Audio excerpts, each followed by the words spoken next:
Hello friends. इस video के अंदर मैं आपके साथ जो बात कर रहा हूँ वो ग्रासिम इंडस्ट्रीज़ के बारे में बात करूँगा। लेकिन आप जैसा कि स्क्रीन पे देख पा रहे हैं, आपको शेयर नज़र आ रहा है अल्ट्राटेक सीमेंट लिमिटेड का। आपने बिल्कुल सही समझा, अल्ट्राटेक सीमेंट का। ये अल्ट्राटेक सीमेंट जो है, इसकी मार्केट कैप देखिएगा, दैट इज़ 1,09,000 करोड़ रुपीज़।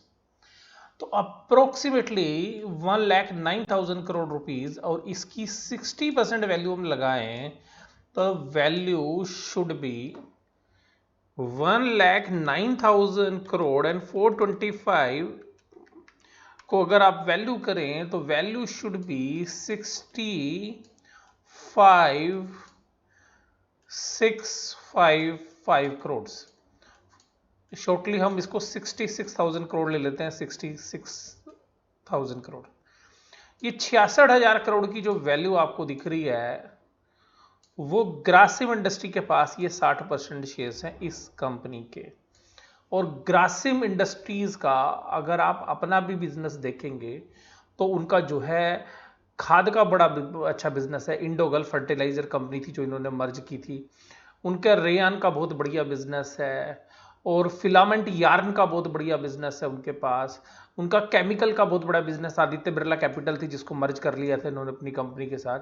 इसके अलावा 20% से ज़्यादा हिस्सा पहले इनका वोडाफोन के अंदर भी, वोडाफोन आइडिया के अंदर भी होता था, लेकिन अब वो स्टेक जो है घट के वो 15-16% के आसपास पहुंच गया है। तो वहां पर जो है स्टेक घट गया है। उसके बाद आदित्य बिरला जो कैपिटल है वो इनकी सब्सिडरी कंपनीज है। और आप उसके वैल्यूएशंस अगर आप देखेंगे तो मैंने आपको जो ये कैलकुलेशन यहाँ बताई है, उस कैलकुलेशन के बाद अब आप देखिएगा ग्रासिम की वैल्यू। ग्रासिम की टोटल वैल्यू है, आप देखिएगा ग्रासिम की टोटल वैल्यू है 39,000 करोड़ रुपीज, 40,000 करोड़। मैं केवल ये वैल्यूएशन करने के लिए आपके साथ जो है वीडियो शेयर नहीं कर रहा हूँ, मैं इसके भी क्वार्टरली रिजल्ट्स का एनालिसिस भी करूँगा। तो देखिएगा, अगर कहीं भी मैं ये कहूँ कि रिजल्ट खराब है या कुछ भी, तो वैल्यू आप ध्यान रखना कि ये जो 40,000 करोड़ है, जिस तरीके की ये कंपनियाँ ओन करती हैं उस तरीके का बिजनेस की रिप्लेसमेंट वैल्यू ध्यान रखना। क्योंकि ये जो बिजनेसेस हैं इनके पास, कभी इनके पास ये जो बिजनेस होता था ग्रासिम का, मुझे याद है कि ये इंडिया की जो टॉप 10 कंपनीज में जो है टक्कर दिया करती थी। और इन्होंने का अल्ट्राटेक सीमेंट में बहुत बढ़िया जो है वैल्यू क्रिएशन हुई है इनकी, लेकिन बहुत जगह जो है वेल्थ इनकी डिस्ट्रॉय भी होती हुई नजर आई है।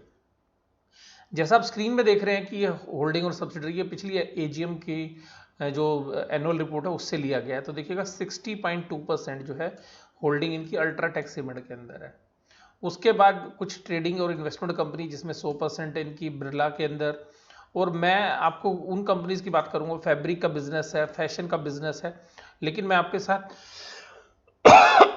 केवल वो बिजनेस बात कर रहा हूं जो आप आदित्य बिरला कैपिटल जो है वो भी इनकी सब्सिडरी कंपनी है। ये देखिएगा, तो ये जो आदित्य बिरला कैपिटल है वो इनकी सब्सिडरी कंपनी है, और उस वो भी 55% जो है। और आदित्य बिरला कैपिटल की खुद बहुत सारी सब्सिडरी कंपनीज हैं, आप देखेंगे अगर नीचे से। तो सिंपल सी बात ये है कि जो डायरेक्ट सब्सिडरीज हैं, कुछ इनडायरेक्ट सब्सिडरीज हैं, उन सब बिजनेस को देखें तो रिलायंस ग्रासिम इंडस्ट्रीज का जो बिजनेस है वो काफ़ी डिस्काउंट के ऊपर है। अगर आप इसको होल्डिंग कंपनी डिस्काउंट भी लगाएं 20-30%, तब भी आप देखिएगा कि ग्रासिम का खुद का बहुत बढ़िया बिजनेस है। तो अब यहाँ पे जो रिजल्ट्स हैं वो किस तरीके के आए वो अब हमें देखना है। तो देखिएगा, सबसे पहली बात है कि इसके क्वार्टरली रिजल्ट्स आ जाए। और जो क्वार्टरली रिजल्ट्स के अंदर अगर हम बात करना शुरू करें तो सबसे पहले जो है मैं इसकी जो भी रिजल्ट्स की बात करूंगा वो कंसोलिडेटेड बेसिस पे बात करूंगा। कंसोलिडेटेड बेसिस का मतलब है कि मैं इसकी जो बात है वो स्टैंड अलोन बेसिस पे नहीं करूंगा। और रीज़न आप समझ ही गए होंगे, क्योंकि जो मेन बिजनेस है वो तो इनका सीमेंट का बिजनेस है, वो सब्सिडरी कंपनी में है। खुद का जो कपड़ों वाला बिजनेस है वो इनके पास खुद है। आइडिया सेलुलर वाला है वो भी इनके बिजनेस के अंदर है, लेकिन अब वो एज ए इन्वेस्टमेंट है। आदित्य बिरला कैपिटल जो है, एबी कैपिटल, उसके बिजनेस में थोड़ी प्रॉब्लम चल रही है, आप लोग जानते हैं कोविड-19 की वजह से। तो वो सभी घटनाओं के बाद भी अगर आप देखेंगे तो इस कंपनी ने कंसोलिडेटेड 19,901 करोड़ की जो सेल है वो रिपोर्ट की है, जो पिछले साल से करीबन करीबन 15% कम है।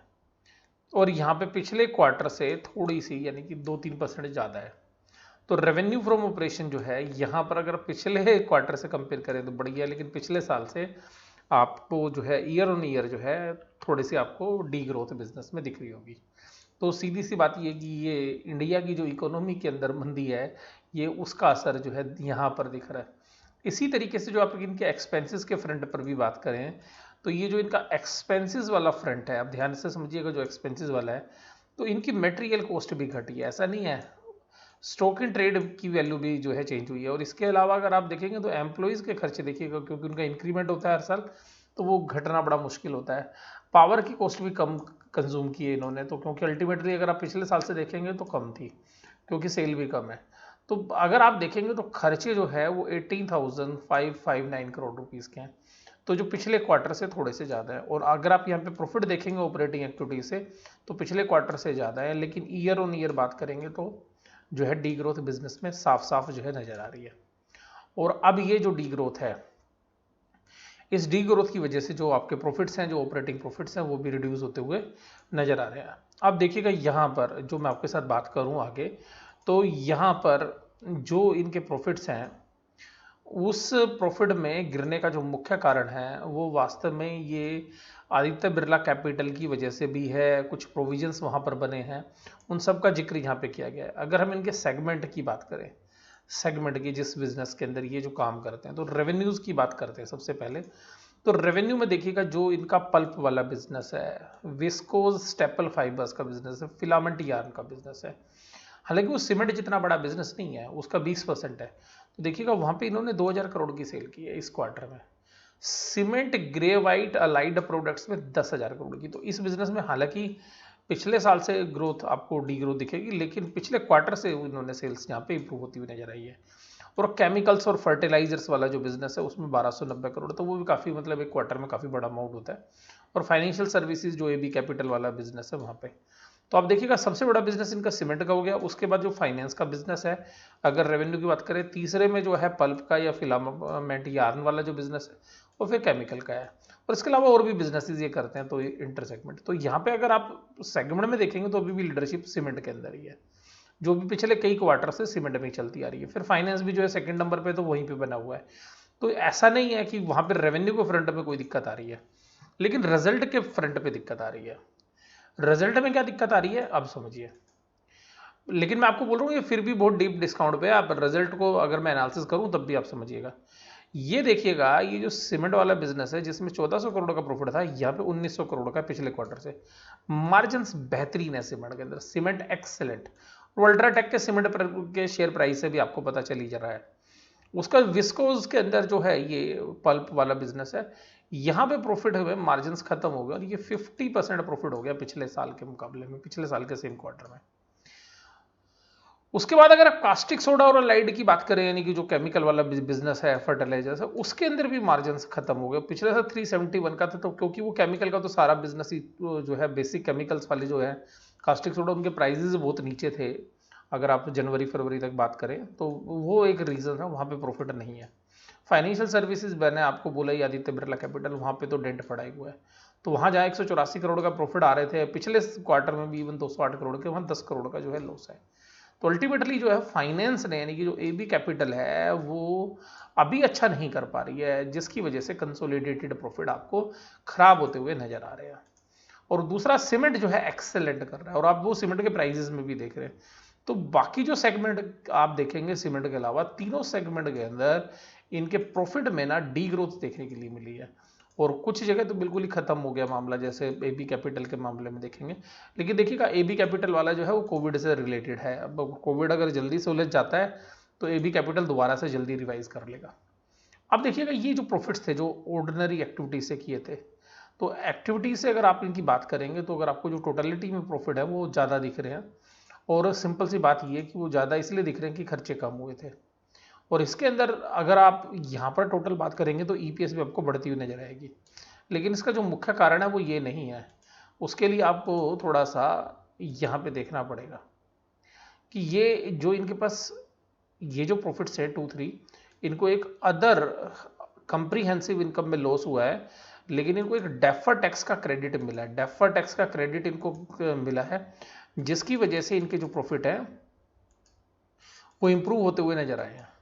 तो सिंपल सी बात है, जो डेफर टैक्स का बेनिफिट इनको मिला, उसका बेनिफिट इनको जो है साफ साफ जो है नज़र आ रहा है इनके प्रॉफिट के अंदर, और वो जो है यहाँ पर जो है पूरे प्रॉफिट को बढ़ाता हुआ नजर आ रहा है। आप स्क्रीन पे ये भी देखिएगा पहले कि कौन कौन से प्रोडक्ट्स हैं, कौन से, जैसे लिनन क्रब है इनका काफ़ी बढ़िया, अल्ट्राटेक सीमेंट तो जो है इनकी पॉपुलर है ही, आदित्य बिरला कैपिटल है, ट्विस्ट है, और लीवा जो है रिटेल के अंदर लेडीज़ गारमेंट के अंदर एक अच्छा ब्रांड इन्होंने क्रिएट किया है। इन सब के बावजूद भी जो यहाँ पर बेनिफिट मिला है वो देखिएगा ये डेफर टैक्स का मिला है, जिसकी मैं बात कर रहा था आपको। तो ये जो प्रॉफिट था ये देखिएगा बिफोर टैक्स डिस्कंटिन्यूड 379 था, और यहाँ पे जो टोटल टैक्स एक्सपेंसेस था वो 1925, यानी कि उल्टे हैं इसकी, जिसकी वजह से 375 में 1925 जुड़ गया, और उसके बाद जो है इनके प्रॉफिट्स जो है बढ़ के वो 2305 करोड़ हो गए। और ये जो प्रॉफिट्स हैं आप ये समझिएगा ऑपरेशनल फ्रंट पे बिल्कुल वीक परफॉर्मेंस है। लेकिन मैं आपको फिर बोल रहा हूँ कि शेयर प्राइस पहले इतना पिटा हुआ है कि अगर ये खराब रिजल्ट भी अगर हम देखें तो, लेकिन और मार्केट में क्या है कि खराब क्या, आज की डेट में लोग ईपीएस देखते हैं। अगर ईपीएस देखेंगे तो आपको 22 रुपये की ईपीएस मिलेगी, किसी भी क्वार्टर में नहीं है, इस क्वार्टर में भी नहीं है, इसमें भी नहीं है, इसमें भी नहीं है। रीजन है एक डेफर्ड टैक्स की एडजस्टमेंट की वजह से प्रॉफिट बढ़ते हुए नजर आए हैं। तो ध्यान रखिएगा, मार्केट कल ईपीएस के बेस पे इसके शेयर प्राइस को देखिएगा, इस शेयर को आप नीचे अगर आता है कि अगर वो एक्सेप्शनल आइटम की वजह से, तो ये शेयर ऐसा है कि ये होल्डिंग कंपनी टाइप जो बिजनेस है, और ये शेयर जो है अपने प्राइजेस से भी अगर आप देखेंगे तो 52 के जो वीक के जो प्राइस है उन्हीं के आसपास जो है ट्रेड करता हुआ नजर आ रहा है। तो ऐसा कुछ नहीं है इसमें, ज़्यादा कुछ खोने के लिए कुछ नहीं है, बट ये ध्यान रखिएगा आप 586 के जो इसके डे के थे और 385 का जो है इसका लो है। तो जब ये 385 के आसपास कभी आपको मिले, यानी कि जैसे या इवन 400 रुपये या 425 रुपये के आसपास भी मिले, तो ये एक ऐसा शेयर है जहाँ पे रिस्क एंड रिवार्ड जो है वो इन्वेस्टर के फेवर में है। और इवन मैं आपको ये कह रहा हूँ कि 601 रुपये, क्योंकि लेकिन मार्केट में क्योंकि अभी एक महीने में ही चल गया है ये 50-100 रुपये, तो अगर सिंपल सी बात करें तो अगर ये करीबन 450 रुपये के आसपास भी ये मिलता है और आपका लॉन्ग टर्म ओरिजिन है, तो ये जो बिजनेस है ये रिवाइव कर लेंगे। और क्योंकि बिरला ग्रुप की कंपनी है और डीप डिस्काउंट पे मिल रही है, अल्ट्राटेक्स का बहुत बढ़िया बिजनेस है, सारे बिजनेस में जो डी ग्रोथ है वो वास्तव में इकोनॉमिक स्लोडाउन की वजह से है। और आपको मैंने बताया भी एबी कैपिटल का जो बिजनेस है उसमें जो डेंट पड़ा हुआ है उसकी वजह से है। तो जो है शेयर प्राइस हो सकता है कि आगे चल के आपको मार्केट की करेक्शन में ये एक अच्छे से भाव पे मिल जाए। और जो लोग सेफ खेलते हैं, ज़्यादा स्पेकुलेटिव वाले जो शेयर्स नहीं खरीदते, उनके लिए एक अच्छी पिक जो है हो सकती है, जहां पर कि आपको सोल्वेंसी के रिस्क थोड़े से कम नजर आएंगे, यानी कि। और इसके अंदर जितना बैड इंपैक्ट था आइडिया का है वो ऑलरेडी इसके शेयर प्राइस के अंदर है, तो वहां से कहीं से भी कोई रिवाइवल आता है, या हो सकता है कि आगे चल के ये आइडिया के अंदर अपना स्टेक ही सेल कर दें अगर ये एजीआर वाले इश्यूज निकलते हैं तो, क्योंकि ये इनको दूसरे बिजनेसेस को भी जो है ये ग्रो करेंगे। हो सकता है कि अगर इनको अच्छे पैसे अगर वहां से मिले, कि 11-12 रुपए का आइडिया का शेयर हो गया है, 15-16% इनकी होल्डिंग है, तो हो सकता है कि वहां से भी जो है एग्जिट कर सकते हैं आने वाले समय के अंदर। और इस बैलेंस शीट के अंदर जो अभी भी जो ग्रासिम का पूरा जो बिजनेस है उसको ये बहुत अच्छे से जो है आगे मैनेज, क्योंकि जो असेट्स हैं, जो कंपनियां इनके पास है, उस तरीके की कंपनियां आज की डेट में इतने प्राइस पे खड़ा करना बड़ा मुश्किल है। और यही रीजन है कि स्टॉक मार्केट में खराब रिजल्ट के बाद भी या खराब परफॉर्मेंस के बाद भी ये शेयर जो है नहीं गिर रहे हैं। और इसी तरीके से कुछ और भी कंपनियां जहां पे लोगों को उम्मीद है ये बिजनेस रिवाइव कर जाएंगे और ये जो रिप्लेसमेंट वैल्यूज हैं इन बिजनेसेस की वो ज्यादा है। जैसे कल मैंने महिंद्रा के मामले में भी बात की, रिजल्ट तो खराब है लेकिन प्राइस उसके भी ऊपर थे। रीजन ये है कि लोगों को लग रहा है कि ऐसी कंपनी दोबारा खड़ा करना आसान काम थोड़ी ना है। तो सिंपल सी बात है, इसी उम्मीद के अंदर जो है शेयर प्राइस ऊपर की तरफ जो है बढ़ रहे हैं। हालांकि बहुत सारा जो है ट्रेडिंग वाला जो है पोर्शन होता है, तो बहुत सारे ट्रेडर्स इंडिया में एक्टिव हैं और उसमें जो है बड़े इन्वेस्टर्स भी हैं। तो इस तरीके की जो वैल्यूज हैं, जब शेयर ऊपर जाएंगे तो एक फेवरेबल चीजें बोलने वाले लोग आपको मिलेंगे, और जब नीचे जाएगी तो जो है नेगेटिविटी तो उस समय होगी ही होगी। तो आप उस समय के लिए जो है इस तरीके की जो बड़ी कंपनियां हैं, जब आपको लगे कि मार्केट में पेन है, तो वहां पर जो है एक लॉन्ग टर्म पोर्टफोलियो के नजरिए से भी और ट्रेडिंग प्राइसेस के मूवमेंट के हिसाब से भी, क्योंकि जहां पे वैल्यू होती है वो थोड़ा देर सवेर जो है 2 महीने 4 महीने के अंदर जब ये पूरे बादल छटेंगे तो वैल्यूज फिर ऊपर की तरफ आ जाती है। हालांकि अभी इन प्राइसेस के ऊपर काफी ऊपर आ चुका है, तो यहाँ पे तो मुझे नहीं लगता कि ये खरीदने लायक है। हाँ, अभी भी ऊपर ये डीप डिस्काउंट में, अगर मार्केट में सब कुछ सही हो गया तो ये शेयर के अंदर अच्छा पोटेंशियल है ड्यू टू द अल्ट्राटेक और जो बाकी बिजनेसेस इसके अंदर है। लेकिन मैं तो आपको सीधी बात बोलता हूँ, सस्ते में माल मिले और फिर तब रखोगे, और वो मान लो 500 रुपये में लेके 600 हो जाए, तो फिर समझिए ना 25% तो पैसा, 20% तो पैसा वैसे ही बन गया। तो यहाँ पे जो है मैं तो आपको सीधी सी बात बोल रहा हूँ कि रिस्क एंड रिवार्ड्स के एंगल से अगर ये 450 रुपये के आसपास तक आता है, क्योंकि 385 ये पहले भी आ चुका है मार्च में, तो हो सकता है कि 450, तो जो स्टैगर्ड मैनर के अंदर जो है आप धीरे धीरे करके जो है अच्छा जो है एक पोर्टफोलियो डिजाइन करने वाला जो शेयर है उसके अंदर इसको रख सकते हैं, और बिजनेस अपने आप ही डाइवर्सिफाइड जो है वो आप देखिएगा सेगमेंट में, तो एक ही शेयर से आपको डाइवर्सिफिकेशन भी मिल रही है। आपको वीडियो कैसी लगी जरूर से जरूर मुझे आप कमेंट बॉक्स से बताइएगा। वीडियो देखने के लिए धन्यवाद, थैंक यू वेरी मच।